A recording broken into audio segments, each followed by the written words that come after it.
আসসালামু আলাইকুম, সবাইকে স্বাগতম লিপাস কিচেন অ্যান্ড ব্লগ ইউএসএতে। সো আজকে আমি কয়েকটা রান্না করব। সো তার মধ্যে থেকে আমি একটা রেসিপি আপনাদের সঙ্গে শেয়ার করব। তো আমাদের বাসায় আজকে নতুন গেস্ট আসবে। সো প্রথম আসবে ভাতিজি জামাই, তো তাই তো বাজারে চলে আসলাম। আর বাজার থেকে যা কিছু প্রয়োজন আজকে রান্নার জন্য সব কিছুই আমি নিয়ে নিলাম। সো গেস্ট আসলে ভালো লাগে, তাই তো বাজারেও আসতে ভালো লাগে। সো যাই হোক, বাসায় চলে আসলাম।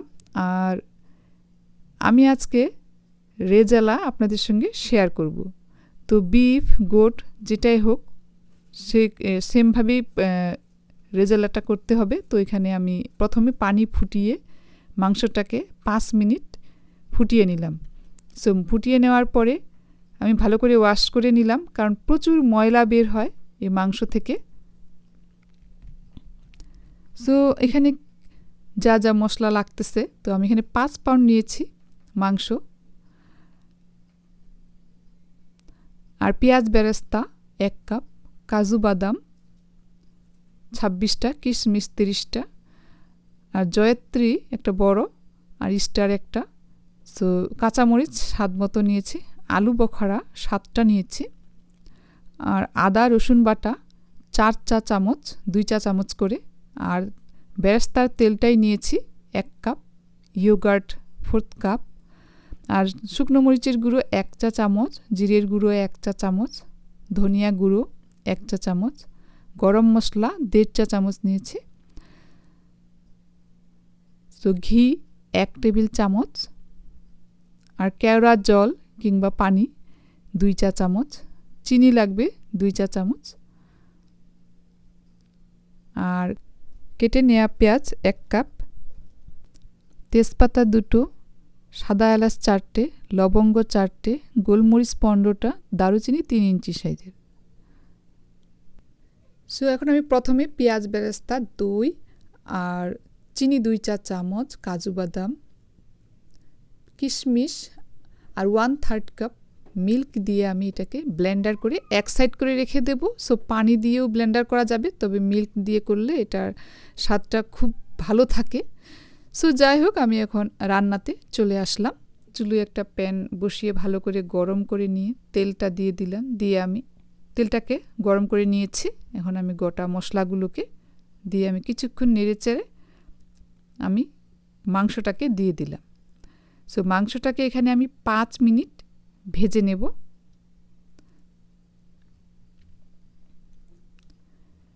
সো ভেজে নেওয়ার পরেও দেখুন কোনো পানি বের হয় নাই।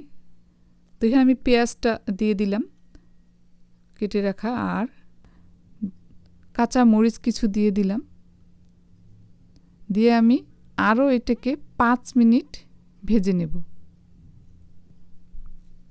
সো ফ্লেমটাকে ফুল রাখতে হবে। দিয়ে দিলাম মশলাগুলো, আদা রসুন বাটা আর গুঁড়ো মশলা সম্পূর্ণ আমি দিয়ে দিলাম।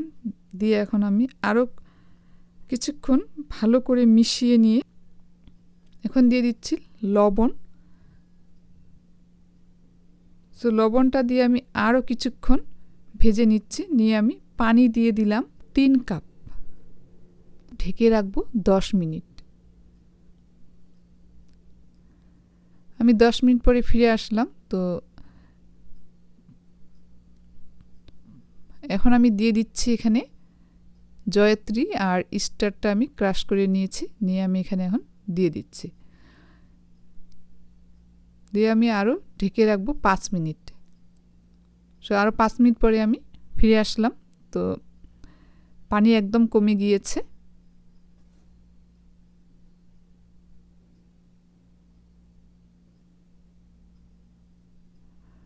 সো মাংসটা একদম সিদ্ধ হয়ে গিয়েছে। তো যদি সিদ্ধ না হয়, অনেক সময় মাংস সিদ্ধ হতে চাবে না, নাও হতে পারে, তো তখন আরও পানি দিয়ে জাস্ট সিদ্ধ করে নিতে হবে।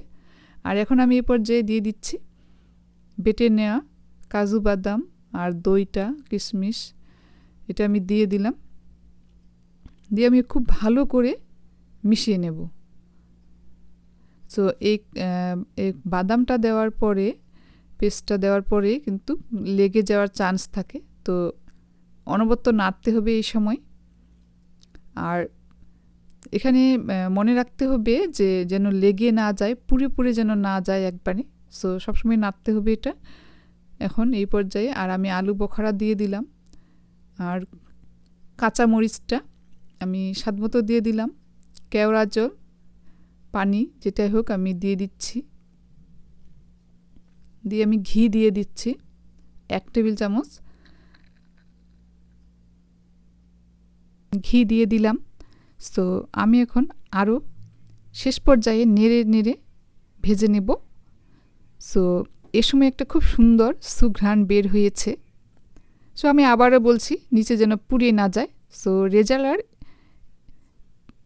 যে কোনো রেজালাই হোক, বিফ রেজালা কিংবা গোট রেজালা, যেন পুড়ে না যায় নিচে। সো যাই হোক, আমি এখন এখানে অ্যাড করব মিল্ক। সো আমি একটু গ্রেভি করব, তাই আমি 1/3 কাপ মিল্ক দিয়ে দিলাম, দিয়ে আমি আর একটু নেড়ে চেড়ে আমি ঢেকে দিলাম 5 মিনিটের জন্য। সো আমি 5 মিনিট পরে ফিরে আসছি। সো 5 মিনিট পরে ফিরে আসলাম, পারফেক্টভাবে হয়ে গেল আমার বিফ রেজালা। আর আমি জাস্ট এখন দমে রাখবো আরও 5 মিনিট, বেশি রাখলে আরও ভালো। সো আমি 5 মিনিট আরও দমে রেখে আমি পরিবেশন করব।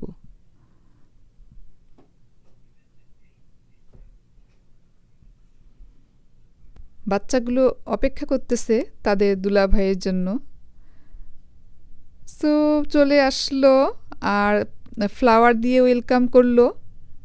নতুন মেহমান ফার্স্ট টাইম আসলো চাচা শ্বশুরের বাসায়। তো যাই হোক, অনেক চকলেট নিয়ে এসেছে, আর বাচ্চারা চকলেট নিয়ে কি খাওয়া শুরু করে দিয়েছে, একটু অপেক্ষা করলো না। সো আমরাও কিন্তু চকলেট খুব পছন্দ করি, আর এত সুন্দর গিফট নিয়ে এসেছে। সো শ্যালক আর দুলাভাই মিলে আবার চেস প্লে করতেছে। তো দেখা যাক কে উইন করতে পারে। এনজয় করতেছে তারা।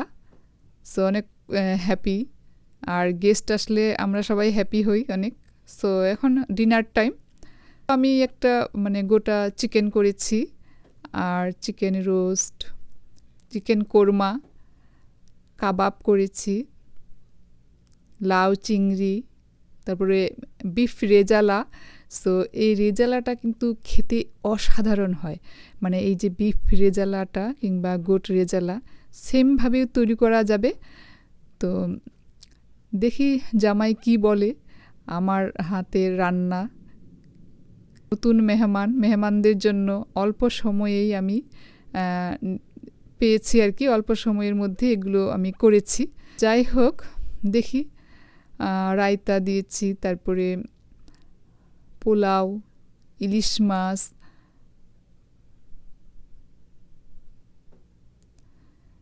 এই তো খাওয়া দাওয়া শেষ হলো। এখন ডেজার্ট খাবে। তবে আমার হাতের রান্না মেহমানরা খেয়ে অনেক প্রশংসা করলো, বিশেষ করে বিফ রেজালাটার কথা। সো বিফ রেজালাটা কিন্তু আসলে অনেক মজার হয়েছে। সো আমি নিজে রান্না করেছি বলে সেটা না। সো আমি ডেজার্ট দিয়েছি এখানে নওয়াবি সেমাই। তো এই সেমাইয়ের রেসিপি আমার চ্যানেলে দেওয়া আছে, আর রসমালাই করেছি। সো পানের আয়োজন, কেক কাটতেছে, চাচা শ্বশুর জামাই এসেছে, তাই কেকও নিয়ে এসেছে নতুন মেহমানের জন্য উপলক্ষে আর কি। সো যাই হোক, কেক কাটা হচ্ছে। সো পিচ্চি 2টা শালিকে নিয়ে কেক কাটতেছে। সো জামাই খুবই ভালো, আর আমাদের মেয়েও তো অনেক ভালো, আর জামাই কিন্তু অনেক ভালো লাগলো দেখে। সো প্রথম মিশলাম আর কি, বিয়েতে দেখেছি, তারপরে এবারে প্রথম দেখা হলো, কথা হয়েছে। তো গল্প আড্ডা হলো, খুব ভালো লাগলো তারা এসেছে। আর আমাদের বাচ্চাগুলো খুব এনজয় করলো এতক্ষণ। আর এখন চাচা শ্বশুর পান খাওয়াবে জামাইকে, তো তাই পানের আয়োজন করেছে।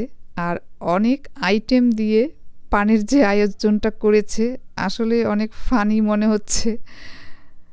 এই তো আর কি, অনেক ভালো লাগলো।